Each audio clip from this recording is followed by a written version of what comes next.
Bonjour à tous et bienvenue sur le webinaire Décryptage des outils de financement public pour la décarbonation de l'industrie. Je suis Chloé Olive, chef de projet événementiel et j'aurai le plaisir d'administrer ce webinaire aujourd'hui. Cette conférence en ligne durera une trentaine de minutes et nous prendrons entre 10 à 15 minutes pour répondre à toutes vos questions à la fin de la présentation. J'en profite également pour vous indiquer que vous pourrez poser toutes les questions que vous souhaitez par l'intermédiaire du module questions qui se situe juste en bas à droite de votre écran. Par ailleurs, la présentation vous sera envoyée à la suite du webinaire par email. J'ai maintenant le plaisir de vous présenter nos intervenants du jour. Bonjour Gaël Laporte, je te laisse te présenter. Bonjour à tous, merci Chloé. Je suis ravi d'être avec vous aujourd'hui pour ce webinaire. Comme le précisait Chloé, je m'appelle Gaël Laporte, je suis responsable du marché énergie et ressources au sein de la société EMIN.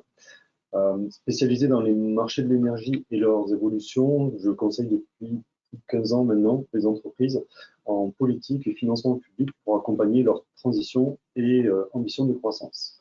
Et je suis aujourd'hui accompagné de Nasser Amand. Bonjour Nasser. Bonjour Gaël. Tout d'abord, merci de votre présence pour ce webinaire. Je m'appelle Nasser Amand, je suis consultant spécialisé en transition énergétique et décarbonation de l'industrie. J'accompagne les entreprises dans la mobilisation de financement public pour la réalisation de leurs projets en lien avec la transition énergétique. Et je suis très heureux de vous accueillir aujourd'hui pour aborder le sujet de la décarbonation de l'industrie. Merci beaucoup Gaël et merci Nasser. Désormais, nous vous proposons aujourd'hui un décryptage des outils de financement pour la décarbonation de l'industrie. Nous aborderons le cadre de la stratégie climat européenne nationale avant d'introduire différents leviers d'investissement pour la décarbonation.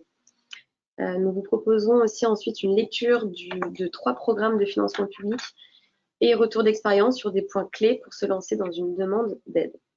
Et à la fin, comme précisé précédemment, il y aura aussi un temps de questions-réponses. Je laisse maintenant la parole à Gaël. Gaël, c'est à toi. Merci Chloé. Pour débuter ce webinaire, je vous propose d'un éclairage sur les politiques publiques et les plans mis en œuvre pour accélérer à la transition énergétique de l'industrie française. Je pense que nous sommes tous sensibles aux défis que représente le changement climatique pour la communauté internationale et les efforts collectifs que cela impose aujourd'hui et demain pour accélérer la réduction de notre empreinte écologique. Ici, ce qu'on vous présente, c'est ce cadre à la fois international, décliné à l'échelle européenne et française. Au niveau international, afin de lutter contre les effets de la dégradation de l'environnement, l'accord de Paris a été adopté en 2015 par 196 pays. C'est un traité international contraignant qui a pour objectif de limiter la hausse des températures à 1,5 degré.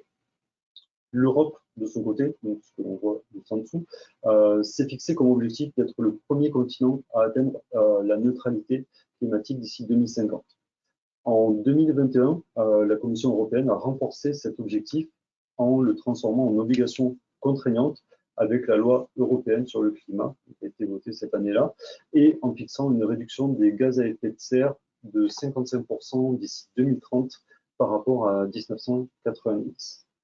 Dans la continuité, la France, dans le cadre de sa stratégie nationale bas carbone, s'engage à atteindre la neutralité carbone, elle aussi, dès 2050. Cela va être prochainement réaffirmé par la loi de programmation sur l'énergie qui est prévue pour 2023. Cette nouvelle loi fixera les priorités de l'action politique climatique et énergétique en lien avec les objectifs européens. Du coup, on retrouvera cet objectif de réduire les gaz à effet de serre de 55% d'ici 2030 et on pourra retrouver ces priorités dans la nouvelle version de la stratégie nationale bas carbone et dans la programmation pluriannuelle de l'énergie. Regardons maintenant le rôle de l'industrie et les priorités qui lui sont fixées et qui lui incombent. Nous l'entendons, et je pense que vous l'entendez régulièrement, l'industrie est un des secteurs clés de notre transition vers la neutralité carbone. Ce n'est pas le seul, mais il détient des clés. À l'échelle française, elle génère environ 1/5 des émissions de gaz à effet de serre. Une partie significative de ces émissions proviennent d'industries lourdes, dont l'activité est basée sur des process consommateurs d'énergie et de ressources fossiles. il faut retenir qu'à peu près 85% des émissions de l'industrie sont concentrées sur 4 activités principales que vous voyez ici à l'écran, donc la chimie, matériaux de construction, la métallurgie et l'agro-industrie. Pour accompagner cette transition, la stratégie nationale bas carbone, dont nous venons de parler, fixe un objectif de diminution des émissions pour l'industrie de 35% à l'horizon 2030 et de 81% à l'horizon 2050 par rapport à 2015. Il est à noter ici qu'en cohérence avec les orientations du pacte européen, on peut s'attendre à ce que cet objectif à 2030 soit rehaussé à 45%. Pour représenter l'effort que cela nécessite, l'ADEME évalue, pour atteindre cet objectif, que l'industrie devra générer 20% de gains d'efficacité énergétique par tonne produite, et ce d'ici à 2030. Pour ce faire, elle a identifié 4 leviers d'action clés que nous avons listés ici et que nous reprendrons plus loin dans la présentation en détaillant des dispositifs de financement public.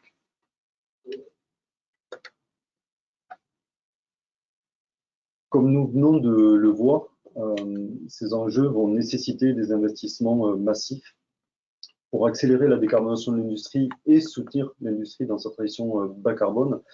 L'État a ainsi déployé des moyens ciblés dans le cadre du plan France 2030, dont vous avez très certainement entendu parler, on en parle assez souvent. Ce plan France 2030 regroupe et prend la suite des plans d'investissement d'avenir et France Relance, donc, qui étaient les programmes précédents. Le France 2030, pardon, c'est 54 milliards d'euros programmés sur 5 ans. Pour la partie décarbonation, transition énergétique, France 2030 prévoit 5,6 milliards d'euros qui vont y être dédiés. À cela, on a aussi noté dans la présentation 9 milliards qui sont dédiés au déploiement de la stratégie hydrogène d'ici à 2030. Et sur ces 9 milliards, il y a 1,9 milliard qui sont issus de France 2030.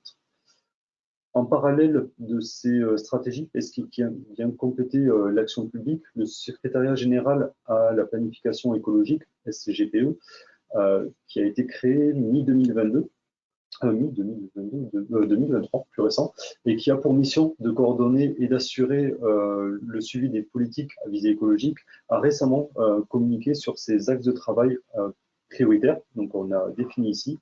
Ces axes nous donnent des indications intéressantes sur les futures orientations des programmes pour accompagner leur réalisation. Donc parmi les axes que nous avons listés, qui nous semblent intéressants, on note le ciblage qui a été réalisé, de même que d'autres points qu'on a abordés. Il y a eu beaucoup de communication sur ça, donc ciblage de l'État qui a identifié 50 sites industriels prioritaires. Ces 50 sites sont les plus émetteurs de gaz à effet de serre sur le territoire et ils sont accompagnés actuellement dans la mise en œuvre d'une feuille de route pour diviser par 2 sur 10 ans leurs émissions. Ce qui est intéressant, c'est que cette démarche devrait être et va être dupliquée en région en intégrant une dimension d'économie circulaire et en développant le soutien du coup de fait à l'écologie industrielle territoriale.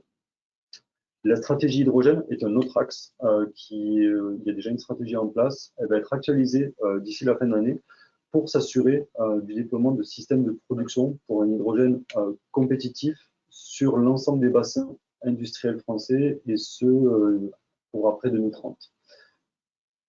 En termes de stratégie, on note aussi le lancement de la stratégie capture, stockage et utilisation du carbone qui vise à déployer rapidement des projets et ce dès 2026. Donc ces axes nous donnent des indicateurs sur l'orientation des politiques publiques et des programmes qui vont pouvoir être mis en œuvre.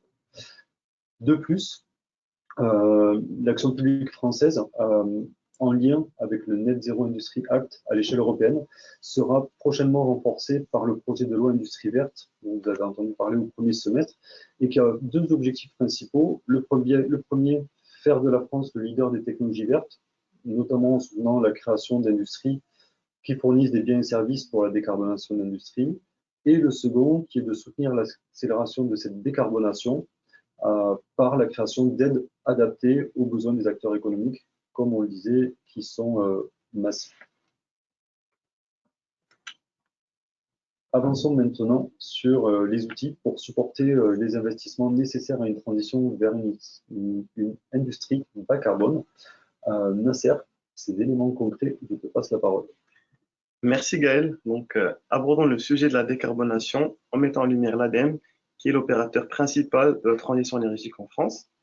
Donc, les actions clés de l'ADEME sont l'accélération de la réduction de la consommation d'énergie et des émissions de gaz à effet de serre, la promotion des énergies renouvelables et le soutien à l'innovation et à la recherche dans ces thématiques.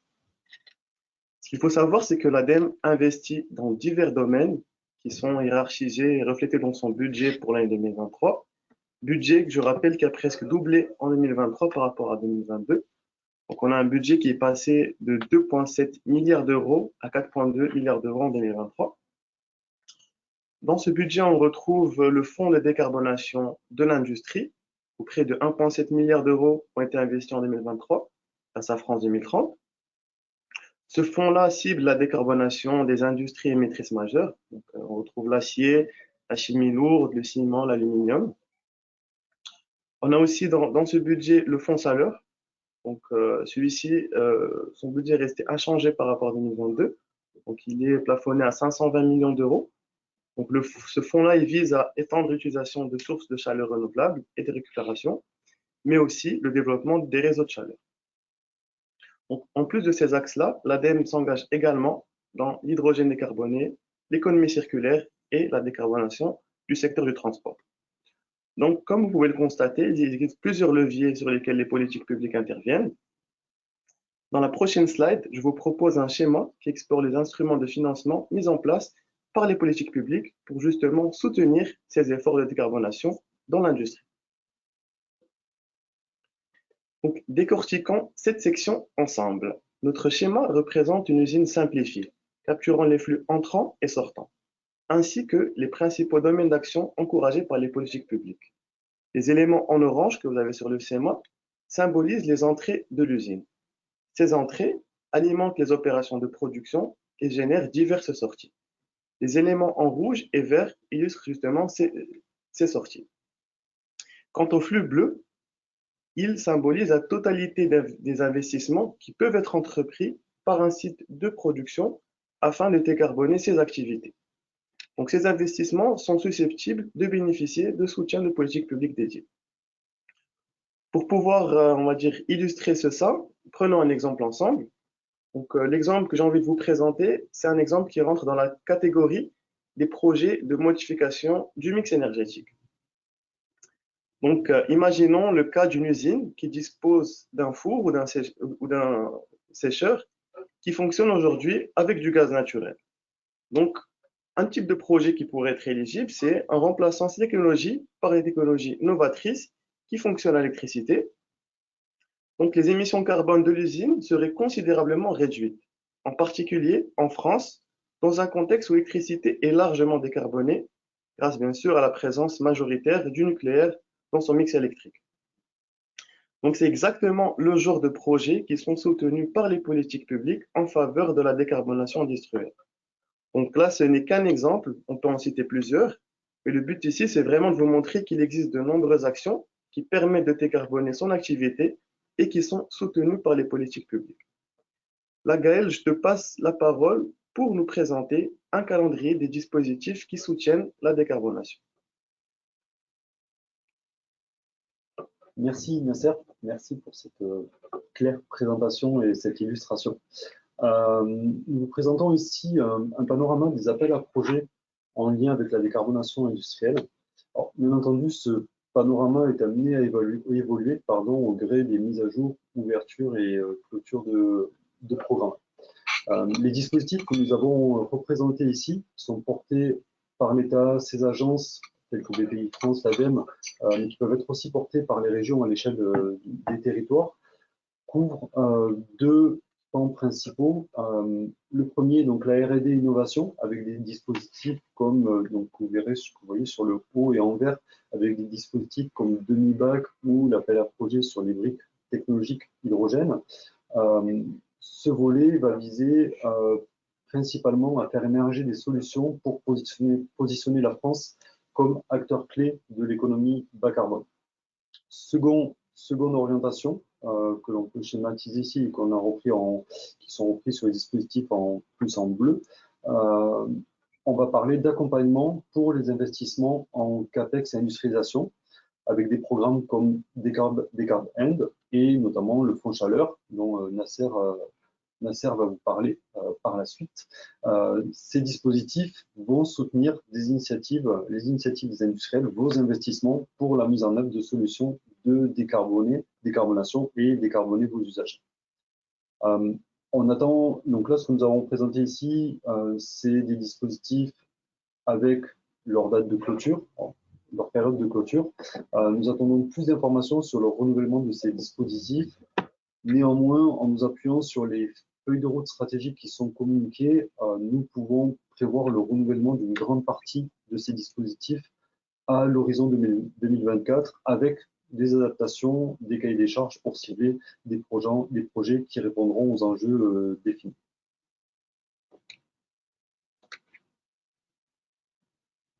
Alors, pour préciser et avoir une vision un peu plus détaillée sur certains de ces dispositifs, je vais passer la parole à Nasser qui va nous présenter et faire un focus sur 3 dispositifs clés pour soutenir les investissements de décarbonation. Merci Gaël. Donc, dans cette slide, je vous propose de vous présenter l'appel à projet décarbonation de l'industrie qui a pour objectif de diminuer les émissions de gaz à effet de serre des sites industriels. Donc, cet appel à projet a connu une première relève en juin 2023, qui a connu, on va dire, 36 dépôts de dossiers. Celui-ci connaîtra aussi une deuxième phase qui est prévue pour décembre 2023. Donc, il est toujours possible de soumettre de nouveaux projets à cet appel à projet. Donc, les thématiques recherchées sont les suivantes. Donc, on a l'efficacité énergétique. Ici, il est attendu des projets, par exemple, d'amélioration de la performance énergétique d'équipements ou de récupération d'énergie fatale. On a aussi comme thématique la modification du mix énergétique, dont j'ai donné l'exemple tout à l'heure. Donc, par exemple, ce qui est recherché ici, c'est des projets d'électrification. Comme autre thématique, on a aussi la modification du mix matière. Donc, cette catégorie, elle englobe des projets qui sont liés au procédé de recyclage ou à l'utilisation de matières recyclées. Enfin, la dernière thématique s'agit du captage, de la valorisation et du stockage du carbone. Donc, comme on peut le voir, cet appel à projet s'attaque à tous les postes d'émissions de gaz à effet de serre d'un site de production, aussi bien en amont qu'en aval. Et donc là, je veux attirer votre attention sur les critères d'évaluation qui seront strictement suivis par l'ADEME. Donc, comme vous le savez, les projets seront classés selon les critères qui se décomposent comme ceci.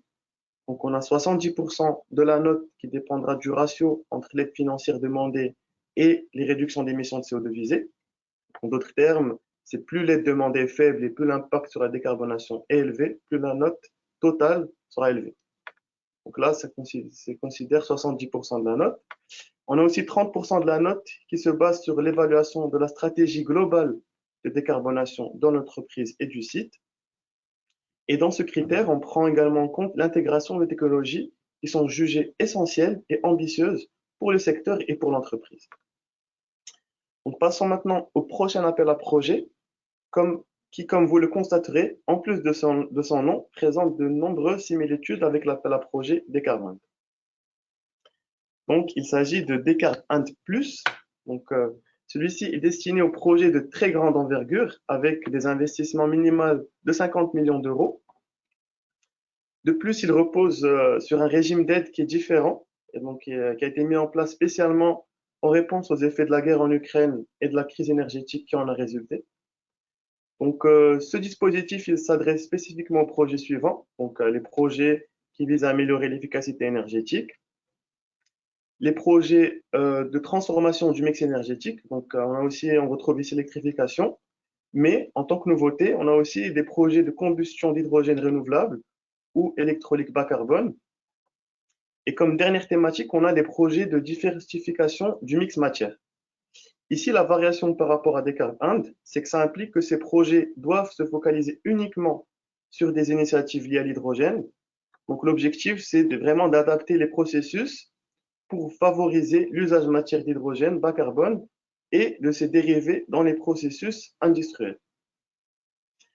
Donc, ce qu'il faut savoir, c'est que les projets recherchés par Descartes Ind Plus doivent être extrêmement ambitieux et doivent permettre une réduction d'au moins 40% des émissions annuelles de gaz à effet de serre. Donc ici, on parle d'émissions directes, le scope 1, ou une réduction d'au moins 20% de la consommation énergétique annuelle dans le périmètre du projet mené. Enfin, les critères d'évaluation sont les mêmes que ceux de Descartes Ind. Donc on a toujours le découpage 70%, 30%. Et là, maintenant, j'ai envie de vous parler du dernier appel à projet de ce focus, dont je pense que vous avez déjà dû entendre parler. Donc, il s'agit du Fonds Chaleur. Donc, le Fonds Chaleur a été créé en 2009 dans le but de permettre à la France d'atteindre l'objectif de 33% d'énergie renouvelable dans la consommation finale brute d'énergie d'ici à 2030.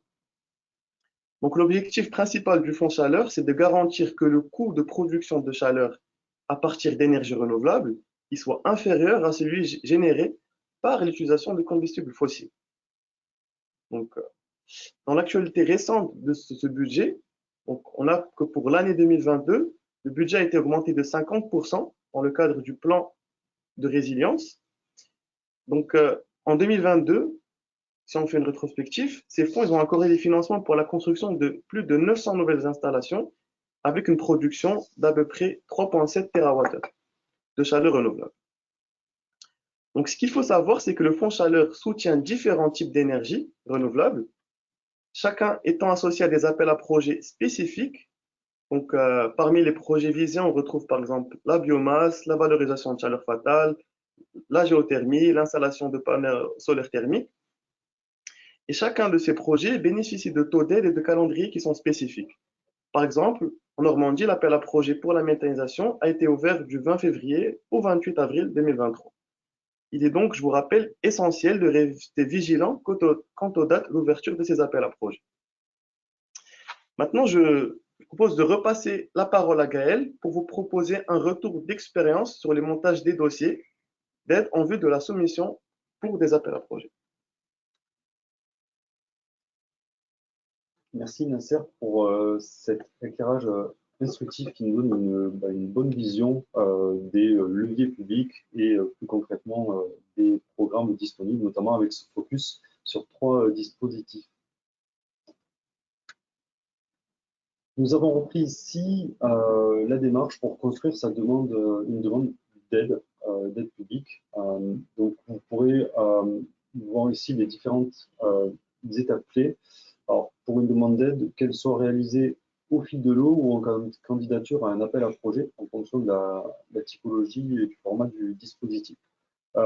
Donc sur ce slide, vous verrez sur la partie haute, donc c'est une représentation proposée par l'ADEME d'un processus de dépôt de demande d'aide. Nous avons précisé en bas en bleu clair les points d'attention ou les démarches que ça représente un peu plus spécifiquement de votre côté dans le dépôt et nous allons préciser cela. En termes de temporalité, on observe habituellement en moyenne 6 à 10 mois entre le moment où on débute son dossier, donc on est vraiment dans les premières étapes, et la décision d'octroi d'une aide. Cela peut varier vraiment en fonction de la typologie des dispositifs et du nombre de dossiers qui vont être déposés. En phase amont, il est important de consacrer du temps, on vous encourage vraiment à le faire, de consacrer du temps à la maturation et présentation de votre projet. Cela permettra de garantir la bonne compréhension de vos enjeux, de l'ambition que vous portez et facilitera son évaluation en instruction. Ne perdez pas de vue que les personnes qui vont instruire votre dossier ne vous connaissent pas, ne connaissent pas votre projet, donc vous êtes capable de leur apporter toutes les informations qui vont pouvoir éclairer leur lecture et éclairer leur prise de décision. En parallèle, on vous conseille aussi fortement de prendre contact avec l'institutionnel à qui vous souhaitez adresser votre demande ou l'institutionnel qui est ciblé par le dispositif en amont de tout dépôt. Ça, c'est vraiment c'est pas une règle, mais c'est vraiment un encouragement Cela vous permettra d'évaluer conjointement avec l'institutionnel l'adéquation de votre projet aux attentes des pouvoirs publics et de prendre note de points de vigilance pour faire évoluer votre projet en amont de son dépôt et ainsi d'avoir un dossier solide. Par ailleurs, j'attire votre attention sur le fait de n'engager aucune dépense. Donc ça, nous l'avons précisé en rouge sur la slide. Donc de n'engager aucune dépense en amont de tout dépôt de dossier complet de demande d'aide. Pour pouvoir vous accompagner, l'acteur public doit jouer un rôle incitatif. Et là, c'est une règle européenne. Il doit avoir ce rôle incitatif et par conséquent intervenir en amont de toute dépense. Si vous engagez les dépenses en amont, elles ne pourront pas être considérées comme éligibles. Ça n'exclura pas le dossier, mais en tout cas, ces dépenses-là ne pourront pas être comptées dans le calcul de l'aide potentielle. Nasser, tu souhaites nous partager un retour d'expérience sur les différentes évolutions dans l'évaluation des projets. C'est bien ça. Merci Gaël. Donc, l'objectif de cette slide est de vous faire vraiment rétexte sur les évolutions récentes en matière de soumission de dossiers de subvention. Donc, ce qu'on peut noter tout début, c'est que depuis la crise énergétique, les appels à projets sont devenus de plus en plus compétitifs. Ce que veut dire par cela, c'est que la plupart des appels à projets exigent des études de faisabilité détaillées pour justifier les aspects techniques, mais aussi le bilan carbone du projet. Il faut aussi souligner que les soumissions incomplètes ne seront plus prises en considération. Auparavant, les organismes financeurs étaient un peu plus souples sur cette partie, la complétude du dossier. Donc, cette évaluation découle du fait que les dossiers sont désormais examinés simultanément au niveau national et qu'ils sont comparés les uns aux autres et soumis à une mise en concurrence. Donc, cette approche, elle est clairement définie dans les cahiers des charges des appels à projets qui établit les différents critères de notation, comme nous l'avons vu ensemble dans le cadre de Descartes 1 et Descartes 1+. Et bien sûr, ce qu'il faut noter, c'est que seuls les dossiers avec les scores les plus élevés recevront un financement. Ce qu'on peut rajouter aussi, c'est qu'on remarque une tendance émergente qui est appelée à se développer, qui concerne la certification de la stratégie de décarbonation, avec des exemples tels que Science Based Target Initiative ou la certification ACT qui a été mise en place récemment par l'ADEME. Donc, cette exigence, elle s'applique déjà dans le cadre de l'appel à projet Descartes 1+, ou pour les projets qui demandent une aide de plus de 10 millions d'euros dans le cadre de l'appel à projet Descartes 1. Un autre aspect crucial que j'ai envie d'aborder avec vous concerne la durabilité des projets. Donc, les porteurs de projets devront évaluer les impacts techniques, économiques et sociaux de leurs projets, tant pour leur entreprise que pour la filière et le territoire où ils sont implantés. Donc ici, l'objectif des financeurs, c'est de pouvoir financer des projets qui sont novateurs et qui pourront être pris comme exemple, être, on va dire, répliqués un peu partout en France, mais aussi que ce soit des projets stables, pérennes et qui durent dans le temps. Donc, j'espère que ces informations vous seront utiles. Je vais maintenant passer la parole à Chloé pour le mot de la fin. Merci beaucoup Nasser et merci Gaël pour cette présentation très intéressante. Nous allons passer maintenant donc, au contenu que vous pouvez donc, parcourir sur notre site internet. Donc, il y a une page internet qui est dédiée avec voilà, des différents livres blancs, des contenus pour guider nos clients dans la compréhension de cette thématique. Pardon. Donc, nous avons le livre blanc donc, qui est sorti justement il y a quelques jours sur l'industrie bas carbone, donc la stratégie nationale et des financements publics. Nous avons aussi également une page web vraiment détaillée et donc un post LinkedIn, voire même plusieurs, qui pourront aussi vous aiguiller sur cette thématique. Donc là, si vous voulez, vous avez un QR code voilà, sur lequel vous pouvez accéder directement à tous nos contenus. Donc évidemment, il y a les contenus sur l'industrie bas carbone, mais il y a aussi d'autres types de thématiques que nous pouvons vous offrir. Maintenant, nous allons passer donc aux questions-réponses. Donc, nous avons une première question donc, concernant le calendrier. Alors, avez-vous une vue précise sur la réouverture de Descartes Industrie et BCIAT je vous laisse la parole, Gaël. Oui, je peux prendre cette question, Gaël, si tu le permets. Donc, alors, pour répondre franchement, non, on n'a pas une vue précise de la réouverture. Mais ce qu'il faut savoir, c'est que la stratégie environnementale française s'étend sur une période qui est, on va dire, prolongée de plusieurs années. Donc, ces appels à projets, on va dire la plupart sont ouverts depuis plusieurs années. Donc, il y a de fortes chances qu'ils soient reconduits avec, je pense, des enveloppes budgétaires étatiques qui sont plus conséquents. Donc, par exemple, si on prend le cas du Fonds Chaleur, c'est un appel à projet qui est ouvert depuis 2015 et qui fait l'objet d'une réouverture annuelle. Il est donc peu probable, on va dire, d'imaginer qu'il soit définitivement clos d'ici la fin de l'année 2023 en vue des ambitions stratégiques de la France en termes de décarbonation. Merci beaucoup, Nasser, pour cette réponse. Alors, on a une deuxième question. Est-ce que l'installation de panneaux solaires, d'éoliennes ou d'ombrières est éligible à l'appel à projet Décarb Inde? Nasser, tu m'as l'air bien parti. Ouais, donc je peux prendre celle-là vu que j'ai présenté l'appel à projet Décarb Inde. Donc, ce qu'il faut savoir, c'est que la production d'énergie renouvelable électrique, donc par exemple le solaire photovoltaïque, on a aussi la décarbonation des bâtiments. Donc, toutes ces thématiques-là ne sont pas admissibles à cet appel à projet. Savoir, c'est que l'appel à projet vise une décarbonation massive de l'industrie. Et je le rappelle, étant donné que le mix énergétique français est largement décarboné, donc l'impact, on va dire, de l'autoconsommation, de l'installation de panneaux solaires, d'ombrières parking sont encouragés, mais on va dire n'ont pas d'influence significative sur la décarbonation de l'industrie. C'est pour ça qu'ils sont écartés de cet appel à projet. Merci Nasser. Donc on a une troisième question, une dernière question. Donc n'hésitez pas à en poser, hein, c'est le moment.